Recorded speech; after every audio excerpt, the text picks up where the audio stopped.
Welcome to Mettur Agaram TNPSC பயிற்சி மையம். போன கிளாஸில் சோசியல் சயின்ஸில் ஹிஸ்ட்ரி முதல் பருவத்தில் இருக்கக்கூடிய வீடியோ மட்டும் பார்த்தோம். இன்றைக்கி பார்த்தீங்கன்னா அதே சோசியல் சயின்ஸில் பாலிட்டி அரசியல் அறிவியலில் ஓகேங்களா இருக்கக்கூடிய முதல் பருவத்தில் இருக்கக்கூடிய 2 பாடம் மட்டும் நம்ம வினாவிடையாக அதாவது பார்த்தீங்கன்னா உரைநடையாக நம்ம வீடியோவை பார்க்க போகிறோம். மிஸ் பண்ணாத கடைசி வரைக்கும் பாருங்கள். வாங்க வீடியோவுக்கு போகலாம். ஓகேங்களா. அழகு 1ல் பாலிட்டியில் பன்முகத்தன்மையினை அறிவோம். பன்முக தன்மையினை அறிவோம். பாருங்கள், உலகில் பார்த்தீங்கன்னா பல மொழிகள் பேசப்படுறாங்க. ஓகேங்களா. அதில் ஒவ்வொரு விதமும் ஒவ்வொரு விதமாக சொல்கிறாங்க. அதாவது பார்த்தீங்கன்னா உணவு பாருங்கள், தாய்மொழியில் அரிசி பொங்கல்னு சொல்கிறாங்க. மலையாளத்தில் புட்டு ஓணம், பொங்கலுக்கு ஓணம். இந்தியில் பாருங்கள் சப்பாத்தி ஹோலி, சப்பாத்தி ஹோலி. பாருங்கள், இந்தியாவின் பன்முகத்தன்மை. இந்தியா ஏறத்தாழ 5000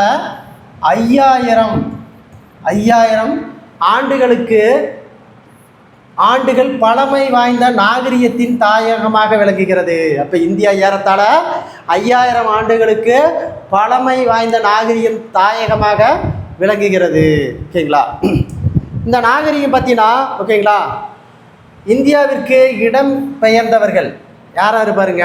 வருகைக்கு இடம் பெயர்ந்தவர்கள் திராவிடர்கள், நீக்ரோட்டோக்கள், ஆரியர்கள், ஆல்பைன்கள் மற்றும் மங்கோலியர்கள் போன்றோர் நவீன இந்திய இனத்தவரின் ஒரு பகுதியாக உள்ளனர்.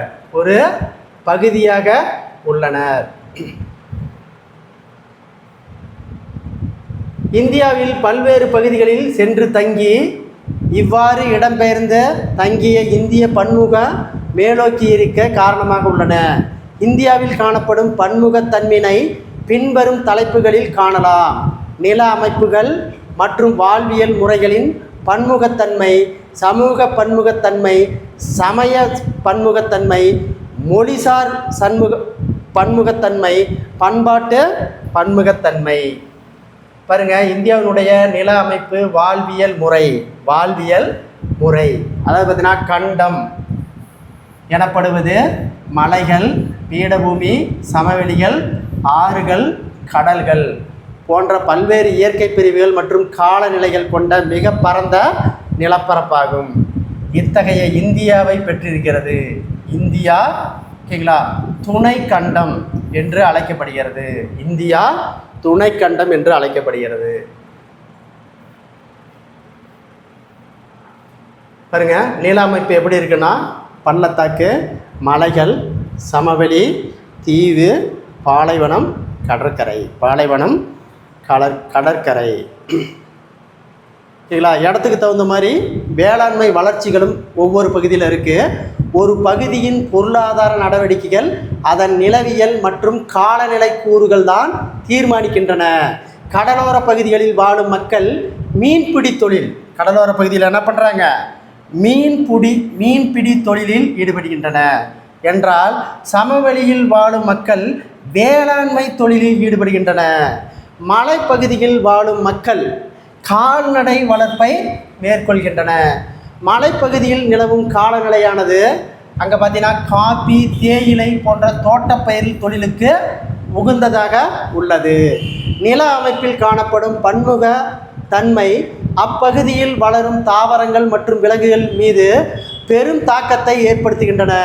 ஒரு பகுதியின் தாவரங்கள், விலங்குகள் வளம் என்பது அப்பகுதியில் நிலவும் இயற்கை மற்றும் காலநிலையை பொறுத்து மாறுகின்றன.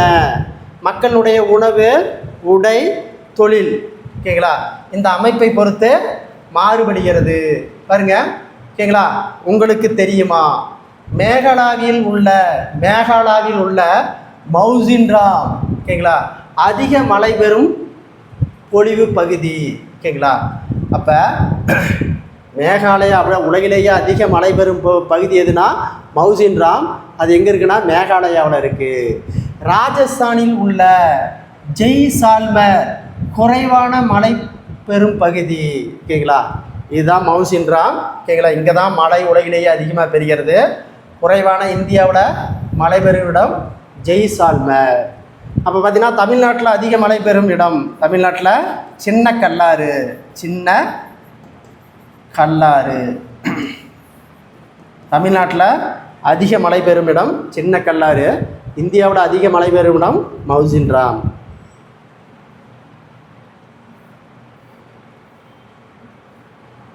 அடுத்து பாருங்க, பன்முகத்தன்மை அறிவது.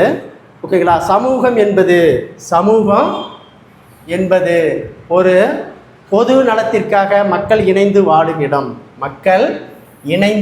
இடம். நமது சமுதாயம் என்பது விவசாயிகள், தொழிலாளர்கள், கைவினைஞர்கள், பெற்றோர்கள், ஆசிரியர்கள், மாணாக்கர் போன்ற பலவரையும் உள்ளடக்கியது ஆகும். மக்களின் மேம்பட்ட வாழ்க்கை முறைக்கு சமுதாயங்கள் ஒன்றை ஒன்று சார்ந்து வாழ்கின்றன. சமுதாயத்தின் அடிப்படை அழகு. ஒரு சமூகத்தின் அடிப்படை அழகு எதுன்னு கேட்டாங்கன்னா குடும்பம் என்பது 2 வகைப்படும். கூட்டு குடும்பம் மற்றும் தனி குடும்பம். பல குடும்பங்கள் சேர்ந்த சூழ்நிலையில் வாழ்ந்து உருவாகின்றன. இந்தியா ஒரு மதசார்பற்ற நாடு. பாருங்க, இந்தியா ஒரு மதசார்பற்ற நாடாகும். அனைத்து மதங்களும் சமமானது என்று இந்திய அரசியலமைப்பு சட்டம் அறிவிக்கிறது. மத விடுதலை நமது அடிப்படை உரிமை. இந்தியா பல மதங்களின் தாயகமாகவும் பல மதங்களின் புகலிடமாகவும் விளங்குகிறது. இந்து மதம், இஸ்லாமிய மதம், கிறிஸ்துவ மதம், சீக்கிய மதம், புத்த மதம், சமண மதம், ஜெராஸ்ட்ரீஸ் மதம் போன்ற எண்ணற்ற மதங்கள் இந்தியாவில் தலைத்து ஓங்கி உள்ளன. இப்போ இவ்வளோ மதமும் இந்தியாவில் தலைத்து ஓங்கி உள்ளன. அதனால் இந்தியா ஒரு மதசார்பற்ற நாடு. பாருங்கள், தோடர் பழங்குடியினர் கிறிஸ்மஸ், ஓணம் பண்டிகை, பொங்கல், தீபாவளி, மிலாடி நபி, புத்த பூர்ணிமா.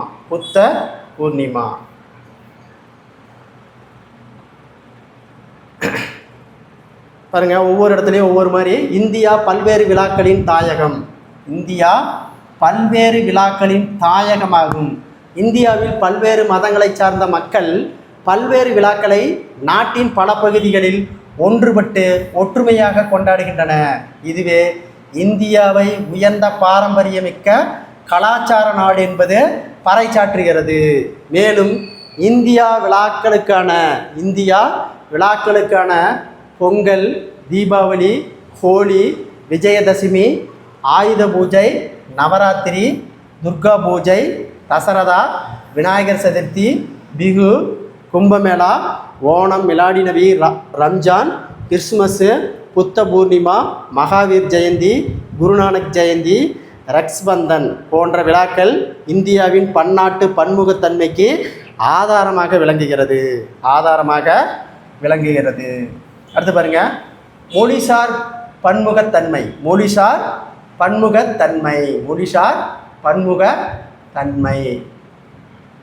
பாருங்க, இந்தியா 2001ஆம் ஆண்டு மக்கள் தொகை கணக்கெடுப்பின்படி 122 முக்கிய மொழிகளையும் 1599 பிற மொழிகளையும் கொண்டுள்ளது. இதில் பார்த்தீங்கன்னா இந்தோ ஆரியன், திராவிடன், ஆஸ்திரியா, சீன திபெத் ஆகிய 4 முக்கிய மொழி குடும்பங்கள். அப்போ மொழி குடும்பங்கள் மொத்தம் எத்தனை கேட்டாங்கன்னா 4. இந்தோ ஆரியன், திராவிடன், ஆஸ்ட்ரிக், சீன திபெத்தியன் ஆகிய 4 முக்கிய மொழி குடும்பங்கள். தமிழ் மொழியானது பழமையான திராவிட மொழியாகும். பாருங்க, இந்தியாவில் பேசப்படும் மொழிகள். ஓகேங்களா, வரிசைப்படுத்துக. கணக்கெடுப்பின்படி வரிசை. ஓகேங்களா, மொத்தம் 5 மொழி கொடுத்துருக்குறாங்க. மொழி, மொத்த மக்கள் தொகை. இந்தியாவில் அதிகமாக பேசக்கூடிய மொழி ஹிந்தி 41.01. அடுத்தது 2வதாக பேசக்கூடிய மொழி ஓகேங்களா வங்காளம். 2வதாக பேசக்கூடிய மொழி வங்காளம் 8.10. 3வது தெலுங்கு 7.19. 4வது மராத்தி 6.99.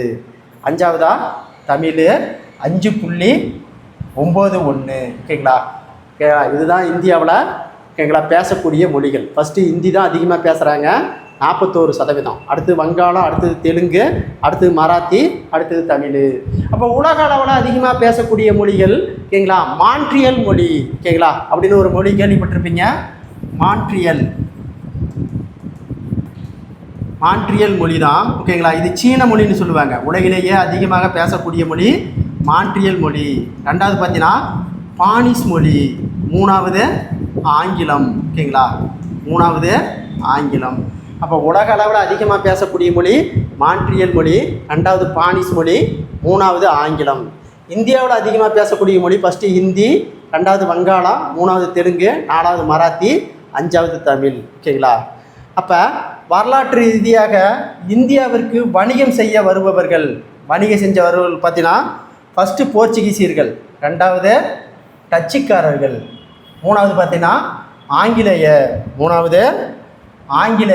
நாலாவது டேனியர்கள், அஞ்சாவது பிரெஞ்சுக்காரர்கள். மூணாவது ஆங்கிலேயர், ஓகேங்களா?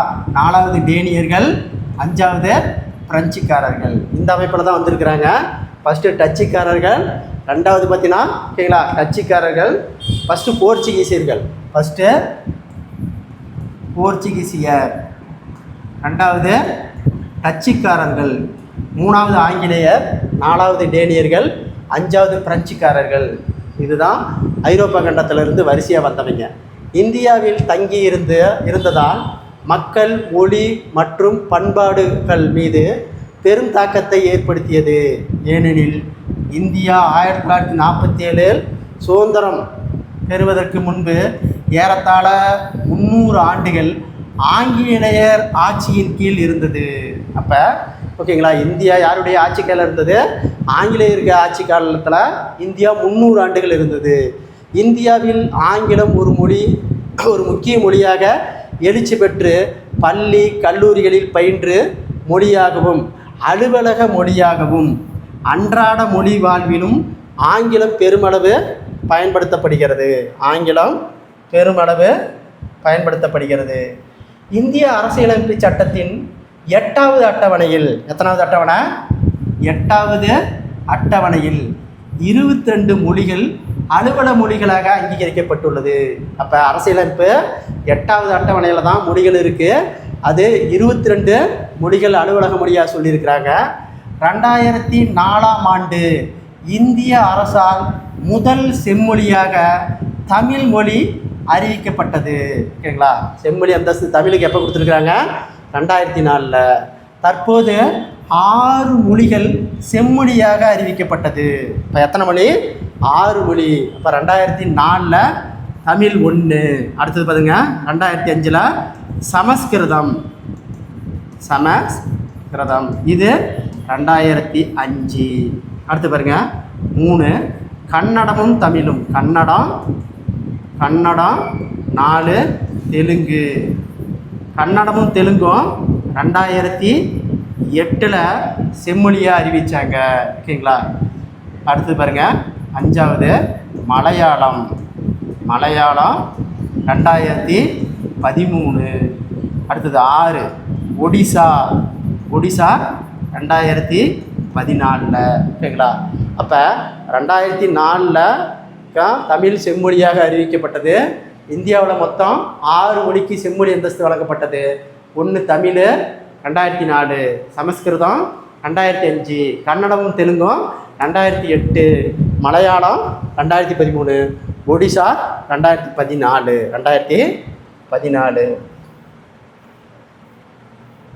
அடுத்து பாருங்க. ஓகேங்களா?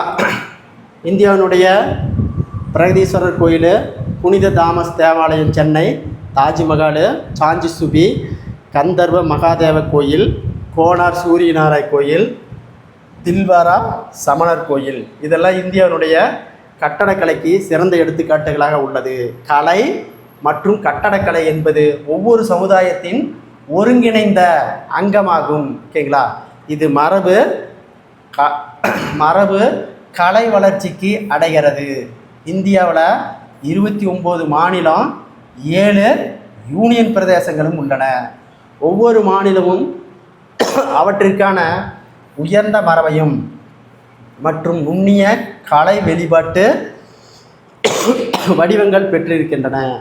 அதை பார்த்தீங்கன்னா இசை, நடனம், கர்நாடக இசை, இந்துஸ்தானி இசை எல்லாமே இருக்குது.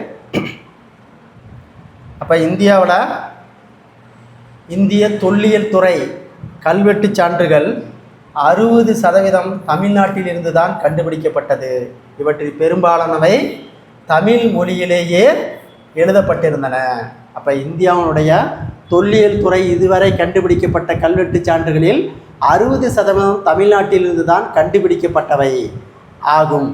அவற்றில் பெரும்பாலானவை தமிழ் மொழியிலேயே எழுதப்பட்டன. இதெல்லாம் ஒன்றும் இல்லை. ஓகேங்களா? அடுத்து பாருங்க, வேற்றுமையில் ஒற்றுமை. இந்தியா பன்முகம் நிறைந்த நாடாக இருப்பினும் நாட்டுப்பற்று என்ற உணர்வால் நாம் அனைவரும் ஒன்றுபட்டுள்ளோம். நம் நாட்டின் சின்னங்கள், தேசிய கொடி, தேசிய கீதம் ஆகியவை நமது தாய் நாட்டின் அதற்காக நாம் ஒன்று பட்டிருக்க வேண்டியதன் முக்கியத்துவத்தையும் நமக்கு நினைவூட்டி கொண்டே இருக்கின்றன. சுதந்திர தினம், குடியரசு தினம், காந்தி ஜெயந்தி போன்ற நாட்கள் தேசிய விழாக்களாக நம் நாடு முழுவதும் கொண்டாடப்படுகிறோம். இவை நாம் அனைவரும் ஒரு நாட்டின் என்ற உணர்வை நாம் நாட்டுப்பற்றினையும் உறுதி செய்கிறது. பாருங்க, ஓகேங்களா? அந்தந்த இடத்துல என்னென்னா நடனங்கள், அதை நம்ம தனியாக பார்க்க போகிறோம். பாருங்க, நடனங்கள், இந்தியா நாட்டுப்புற நடனங்கள். ஓகேங்களா? பாருங்க, தமிழ்நாட்டில் என்னென்ன நடனம் இருக்குது பாருங்க. கரகாட்டம், ஒயிலாட்டம், கும்மி, தெருக்கூத்து, பொம்மலாட்டம், ஒயிலாட்டம், கோலாட்டம், தப்பாட்டம். இது எல்லாமே தமிழ்நாட்டிலோட புகழ்பெற்ற நடனங்கள். கேரளாவில் பாருங்கள், தெய்யம், மோகினியாட்டம். பஞ்சாபில் பங்காரா, ஜம்மு மற்றும் காஷ்மீரில் தும்கல், குஜராத்தில் கார்பா, தாண்டியா, ராஜஸ்தானில் கல்போலியா, கூமர், உத்தரப்பிரதேசத்தில் ராசலீலா, சோலியா, அசாமில் பிகு, ஆந்திராவில் ஓகேங்களா குச்சிப்புடி நடனம், ஆந்திராவில் குச்சிப்புடி நடனம். ஓகேங்களா? இது எல்லாமே இந்தியாவுடைய நடனங்கள். அடுத்து பாருங்க, ஓகேங்களா? உங்களுக்கு தெரியுமா, வேற்றுமையில் ஒற்றுமை உள்ள நாடாக விளங்குகிறது. இந்தியா வேற்றுமையில் ஒற்றுமை உள்ள நாடாக விளங்குகிறது. இச்சொற்றொடர் நமது சுதந்திர இந்தியாவின் முதல் பிரதமரான ஜவஹர்லால் நேருவின் டிஸ்கவரி ஆஃப் இந்தியா என்ற நூலில் இடம்பெற்றுள்ளது. அப்போ இந்தியா வேற்றுமையில் ஒற்றுமை உள்ள நாடாக விளங்குகிறது. இச்சொற்றொடர் நமது சுதந்திர இந்தியாவின் முதல் பிரதமரான ஜவஹர்லால் நேருவின் டிஸ்கவரி ஆஃப் இந்தியா என்ற நூலிலிருந்து இடம்பெற்றுள்ளது. நில அமைப்பு காணப்படும் பன்முக அங்கங்கள், தாவரங்கள், உயிரினங்கள் தோற்றத்தில் பெரும் தாக்கத்தை ஏற்படுகிறது. இந்தியா மொழி, மதம், சமூகம், பண்பாடு, பன்முக பரந்து காணப்படுகிறது.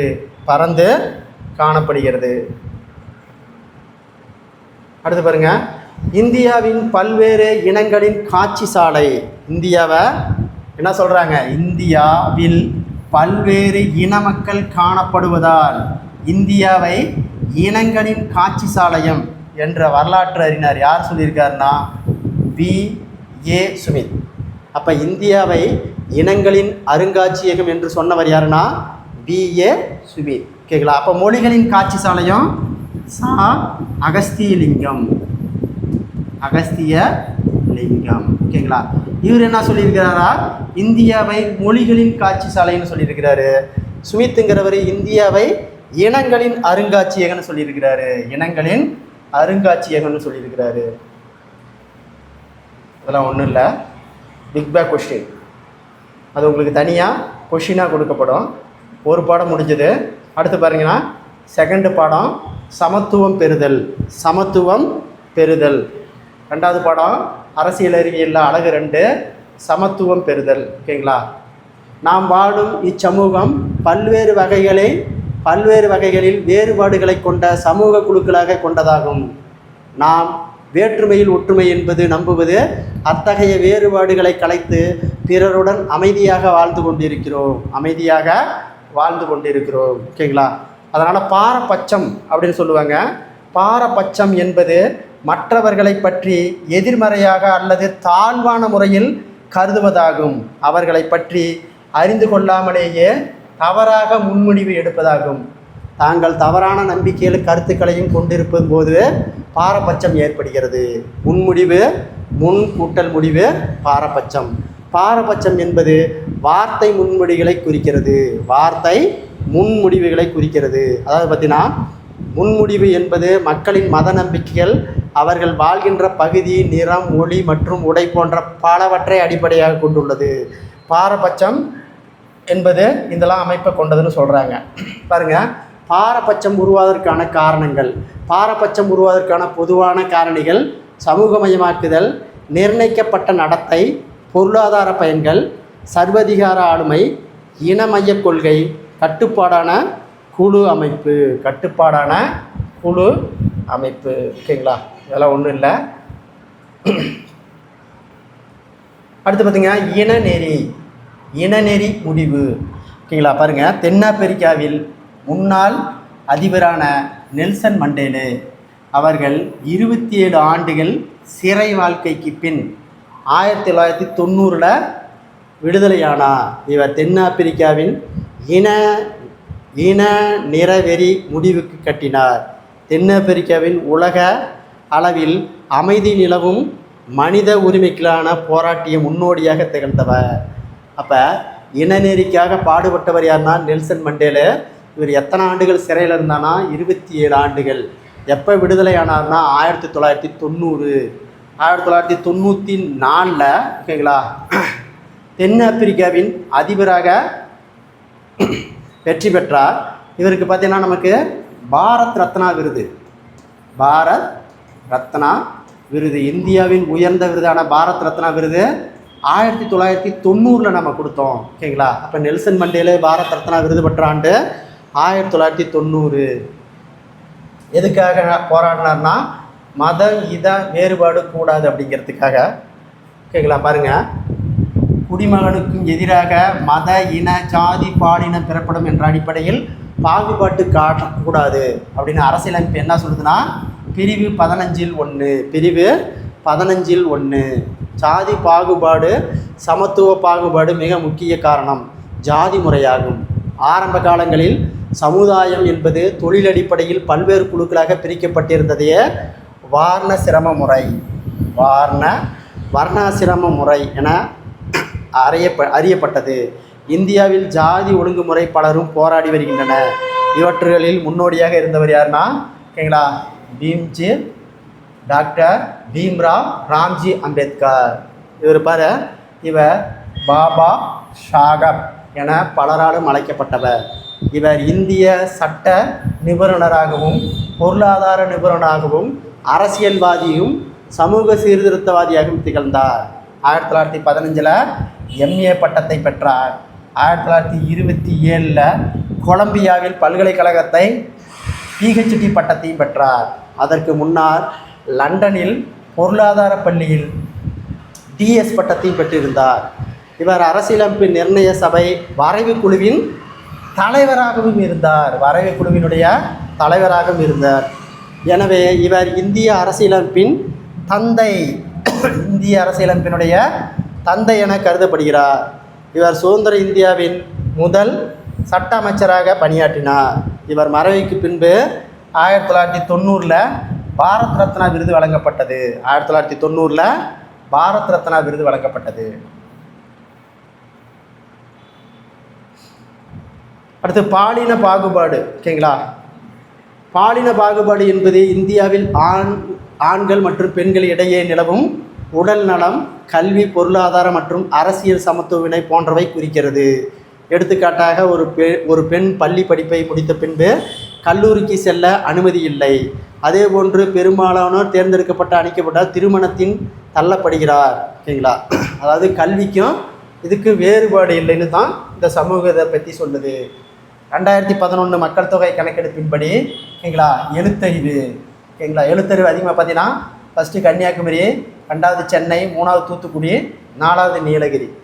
கன்னியாகுமரி பாருங்கள் 91.75, சென்னை 90.18, தூத்துக்குடி 86.16, நீலகிரி 85.20. இது அதிகம், எழுத்தறிவில் அதிகம் ஃபஸ்ட்டு கன்னியாகுமரி. குறைவானது பாருங்கள் தருமபுரி.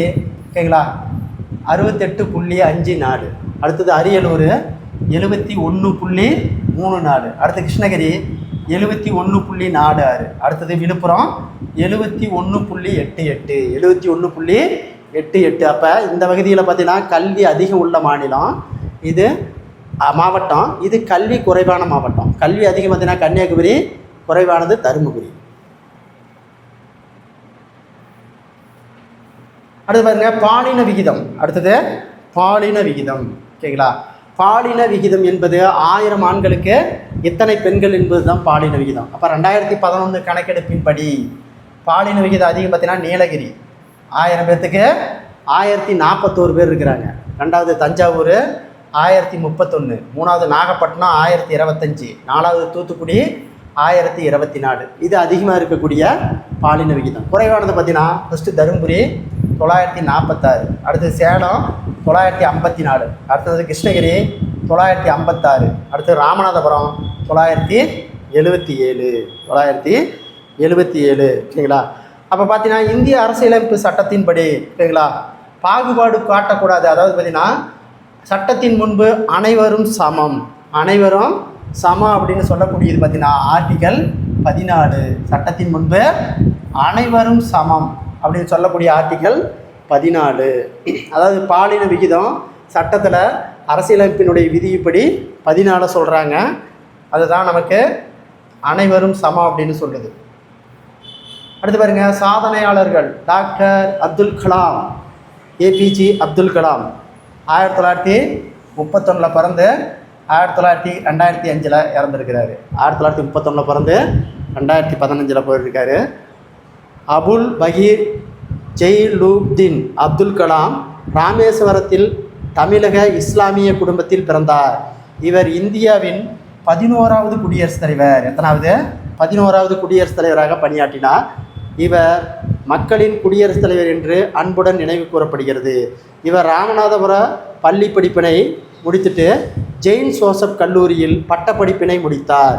சென்னை தொழில்நுட்பக் கல்லூரியில் விண்வெளி பொறியாளர் படிப்பும் பிறகு பாதுகாப்பு மற்றும் மேம்பாட்டு நிறுவனத்தைச் சேர்ந்தார்.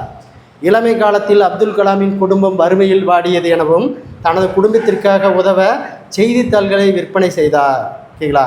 இந்தியாவின் உயர்ந்த விருதான பாரத் ரத்னா விருது 1997 இவருக்கு வழங்கப்பட்டது. யாருக்கு? அப்துல் கலாமுக்கு. எப்போ பாரத் ரத்னா விருது கொடுத்தாங்க? 1997. ஓகேங்களா? இவர் பல்வேறு நூல்களை எழுதியுள்ளார். புகழ்பெற்ற நூல்கள் பாருங்கள்: இந்தியா 2020, அக்கினி சிறகுகள், எழுச்சி தீபங்கள், தி லுமினஸ் பார்க்கு, மிஷன் இந்தியா. ஓகேங்களா? அப்போ அப்துல் கலாம் எழுதிய நூல் இந்தியா 2020, அக்கினி சிறகுகள், எழுச்சி தீபங்கள், தி லுமினஸ் பார்க்கு, மிஷன் இந்தியா. அவரது சிறந்த பணியால் இந்திய ஏவுகணை மனிதர் என்ற பட்டத்தை அவருக்கு அளித்தது. இந்திய ஏவுகணை மனிதர். இந்திய ஏவுகணை மனிதர் யார்? அப்துல் கலாம். அடுத்து பாருங்கள் செல்வி சி இளவழகி. சென்னை வியாசர்பாடி பகுதிகளில் உள்ள ஏழ்மை குடும்பத்தை சார்ந்தவர். இவரது தந்தை ஒரு ஆட்டோ ஓட்டுநர். 2008 ஆண்டில் பிரான்ஸ் கேசனில் நகரில் பாலைனஸ் செஸ் விழா போட்டிகளில் தனது முதல் கேரம் சாம்பியன் பட்டத்தை வென்றார். கேரம் சாம்பியனில் முதல் பட்டத்தை வென்றார். அதே ஆண்டில் தேசிய கேரம் சாம்பியன் போட்டியில் முந்தைய சாம்பியனாக ரேஷ்மி குமாரி தோற்கடித்து வெற்றி பெற்றார். அடுத்து பாருங்க. ஓகேங்களா? விஸ்வநாத் ஆனந்த். ஓகேங்களா? விஸ்வநாத் ஆனந்த் சென்னையில் நடுத்தர குடும்பத்தில் பிறந்தவர். அவரது தாயார் சதுரங்க விளையாட்டில் ஆர்வம் அதிகம் கொண்டிருப்பதால் ஆனந்துக்கும் 5 வயதிலேயே சதுரங்க விளையாட்டை கற்றுக் கொடுத்தார். அதுவே அவரது எதிர்கால வாழ்க்கையில் சதுரங்க வீரராக திகழ அடிப்படையாக அமைந்தது. ஆனந்த் பாருங்க 2000, 2007, 2008, 2010 மற்றும் 2012 ஆண்டு சதுரங்க விளையாட்டின் உலக சாம்பியனாக விளங்கினார். அடுத்து பாருங்க, தனது 14 வயதில் உலக இளையவர் சதுரங்க போட்டியில் சாம்பியன் பட்டம் பெற்றார். 1988 ஆண்டு இந்தியாவின் முதல் கிராண்ட் மாஸ்டர் பட்டம் பெற்றார். நாட்டில் விளையாட்டு வீரர்களுக்கான வழங்கப்படும் உயரிய விருதான ராஜீவ்காந்தி கேல் ரத்னா விருது 1991-92 ஆண்டு பெற்ற முதல் வீரர். இப்போ ராஜீவ்காந்தி கேல் ரத்னா விருது பெற்ற முதல் யாருன்னா நம்ம விஸ்வநாத் ஆனந்த். 2007 ஆண்டு நாட்டின் 2வது உயரிய விருதான பத்ம விபூஷன் விருதையும் பெற்றார். அடுத்தது திரு மாரியப்பன் தங்கவேலு. ஓகேங்களா? மாரியப்பன் தங்கவேலு மாரியப்பன் தங்கவேலு சேலம் மாவட்டத்தில் பிறந்தவர். இவரது தாயார் தனிநபராக இருந்து செங்கல் சூளையில் வேலை செய்து காய்கறிகள் விற்பனை செய்து நாள் ஒன்றுக்கு 100 ரூபாய் ஊதியம் பெற்று இவரை வளர்த்தார். இவருக்கு விபத்தின் காரணமாக வலது காலில் நிரந்தர பாதிப்பினை ஏற்படுத்தியது. இத்தகைய பின்னடைவால் இருந்தபோது பள்ளி கல்வியினை முடித்தார். இவர் தான் பிற மாணவர்களிடையே வேறுபாடு கொண்டவன் என நினைத்ததில்லை என கூறுகிறார். 2016ஆம் ஆண்டு ரியோ பாரா ஒலிம்பிக் ஆண்கள் உயரம் தாண்டுதலில் 42 T42 1.89 மீட்டர் உயரம் தாண்டுதலில் தங்கப் பதக்கம் வென்றார். இத்துடன் பார்த்தீங்கன்னா 6வது பாலிட்டி புக்கில் இருக்கக்கூடிய 2 உரைநடையாக நம்ம வீடியோவை பார்த்தோம். இந்த வீடியோ பிடிச்சிருந்தா சப்ஸ்கிரைப் பண்ணிக்கோங்க, லைக் பண்ணிக்கோங்க. தொடர்ச்சியாக அடுத்த வீடியோ உங்களுக்கு வந்து சேரும். நன்றி, வணக்கம்.